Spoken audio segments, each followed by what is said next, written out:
নমস্কার, আমি শ্রাবণীস কিচেন থেকে বলছি। আজকে আমি আপনাদের একটা নতুন রেসিপি বানিয়ে দেখাবো। সেটা হচ্ছে ধনিয়া চিকেন। ধনিয়া চিকেন বানানোর জন্য আমি নিয়ে নিয়েছি 1 কিলো একটু বড় পিস করে কাটা চিকেন, আর নিয়েছি হলুদ গুঁড়ো, লঙ্কা গুঁড়ো।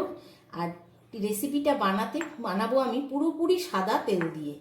চিনি, টমেটো পিউরি, ধনেপাতা পিউরি, ধনেপাতাটাকে আমি কাঁচা লঙ্কা দিয়ে মিক্সিতে পেস্ট করে নিয়েছি, আর নুন, 1 বাটি টক দই। আর ফোড়নের জন্য আমি নিয়েছি একটা শুকনো লঙ্কা, 2টো তেজপাতা, অল্প একটু গোটা গরম মশলা, রোস্টেড গরম মশলা গুঁড়ো করে নিয়েছি। আর গার্নিশিংয়ের জন্য আমি নিয়েছি 4টে কাঁচা লঙ্কা।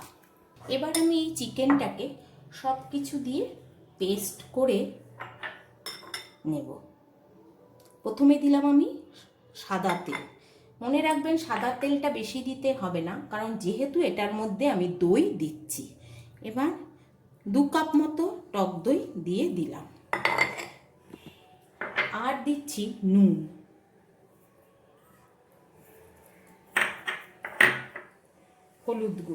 হলুদ গুঁড়োটা আমি বেশি দেব না, তাহলে ধনেপাতার যে একটা সুন্দর রং সেটা নষ্ট হয়ে যাবে। এবার দিচ্ছি টমেটো পিউরি, পরিমাণ মতো চিনি,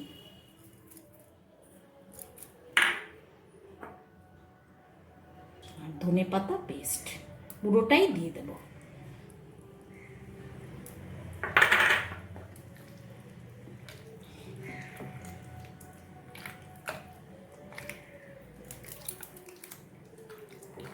এটাকে ভালো করে মেখে আমি 1 ঘন্টা ম্যারিনেট করব। ইচ্ছা হলে আপনারা ফ্রিজেও রেখে দিতে পারেন 1 ঘন্টা, আপনার বাইরে থাকলেও কোনো অসুবিধা হবে না।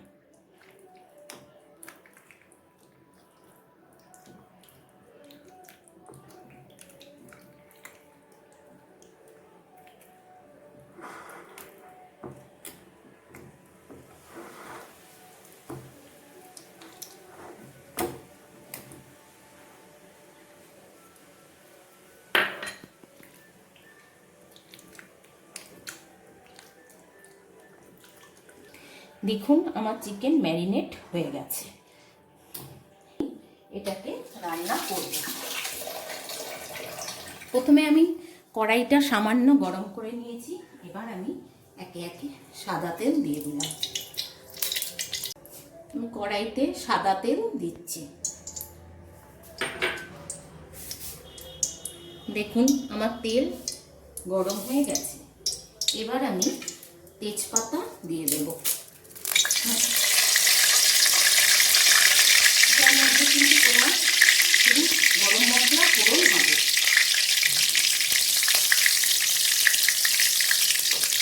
রোস্টেড গরম মশলা দিয়ে দিলাম। শুকনো লঙ্কাটাকে, একটা শুকনো লঙ্কা আমি চিড়ে দিয়ে দিচ্ছি।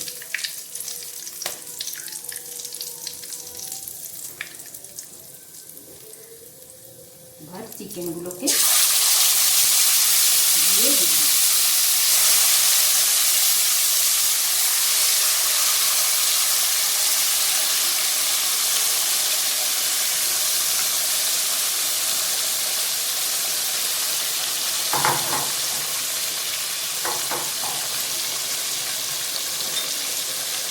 মনে রাখবেন এই রান্নাটায় কিন্তু কোনো জল ব্যবহার করব না।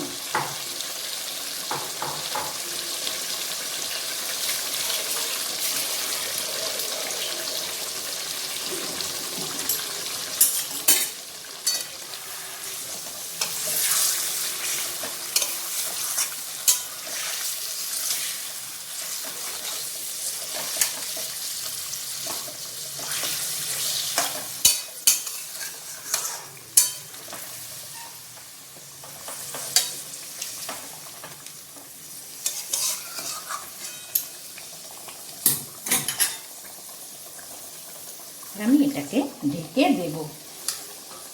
এটা আস্তে আস্তে ভাপে ভাপে হয়ে যাবে। এবার আমি দেখি যে আমার চিকেনটা কতটুকুনি হলো। আমার ধনিয়া চিকেন রেডি। দেখুন তেল ছেড়ে দিয়েছে,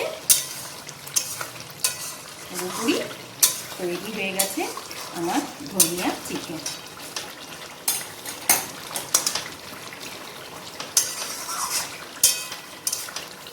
একদম মশলা থেকে তেল ছেড়ে দিয়েছে। এবার আমি গ্যাসটা অফ করে দেব। গ্যাসটা অফ করে দিয়ে উপর থেকে হালকা করে গরম মশলার গুঁড়ো দিয়ে দিচ্ছি।